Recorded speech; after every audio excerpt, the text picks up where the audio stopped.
And the Cocoon in Bowling Green has helped countless women and their families, and this year the shelter is celebrating a big milestone. Kathy Mull is here with us this afternoon so we can find out more about these celebrations happening throughout this year. Thanks for joining us, Kathy. Thank you. Let's go back to when the Cocoon started. How has the shelter evolved, do you think, in the last 20 years? I think really the story of our history is our growth. We started out, solely as an emergency shelter for survivors of domestic violence, which was very much a needed service at that time in our community, and really still is. We are still seeing, a large demand for families and individuals needing to stay in our emergency shelter.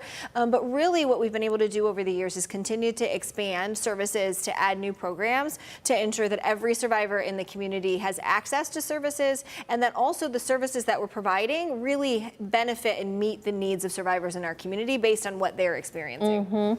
What does this 20-year milestone mean to you personally and professionally? We've been really reflecting as, we've been getting ready to honor our 20-year anniversary. And I think that, one of the things that really stands out to me is the trust that survivors have put into us to allow us to support them throughout their journey and their process.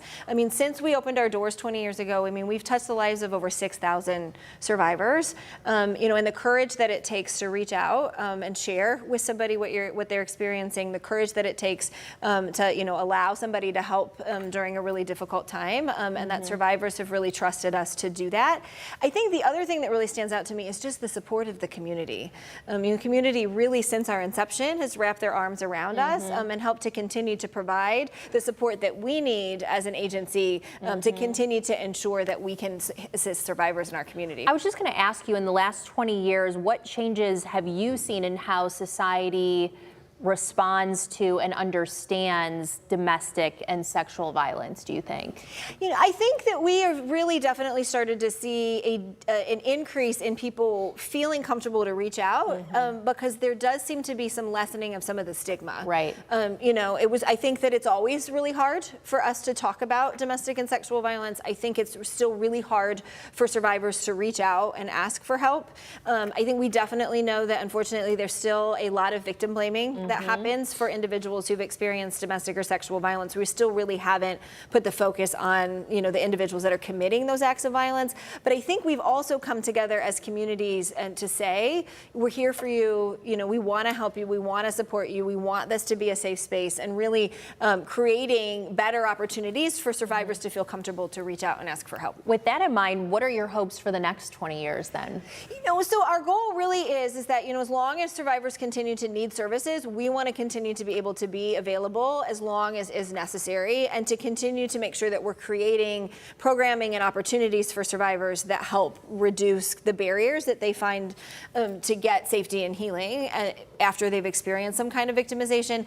But we really also want to continue to put our efforts into prevention. Our goal really is that, how do we take the next 5-10 years and continue this intensive conversation around how do we prevent violence from occurring in the first place? And I would imagine you have to work with many community organizations and stakeholders to make that happen, because so many things go in tandem with domestic violence and sexual violence, maybe drugs, the judicial system, a lot of things.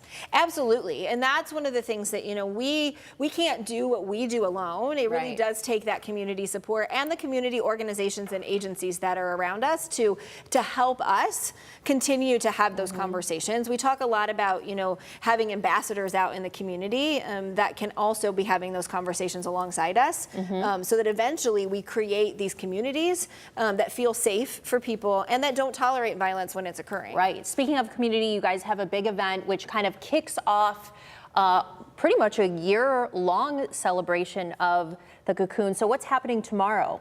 So tomorrow we are hosting our kickoff event, and so that's really the launch of our 20th anniversary celebration. And so we will be out at the Wood County Courthouse in downtown Bowling Green, and we have, and what's really special for us about that is that 20 years ago when we had our first ribbon cutting, we held it in the courthouse atrium, and Full so circle. It's fun to come back to do that.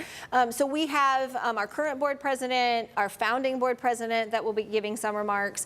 We're excited. Then we're going to have some very special guests with us, including the mayor of Bowling Green, the Wood County commissioners, Wood County prosecutor Paul Dobson will be with us, Judge Aaron Mohanian, who's with Perrysburg Municipal Court. So they're all, again, bringing that community support to come and share about, what it means to have Cocoon in our community, and then also just giving us an opportunity to share a little bit about our history and to thank those along the way who've helped us, mark this milestone. And it looks like you guys have some cool events coming up, family and friends, community events coming up in July. 2 of those, one in August, and a big gala in November. We do. So we wanted to have an opportunity to really go out into the community and say thank you.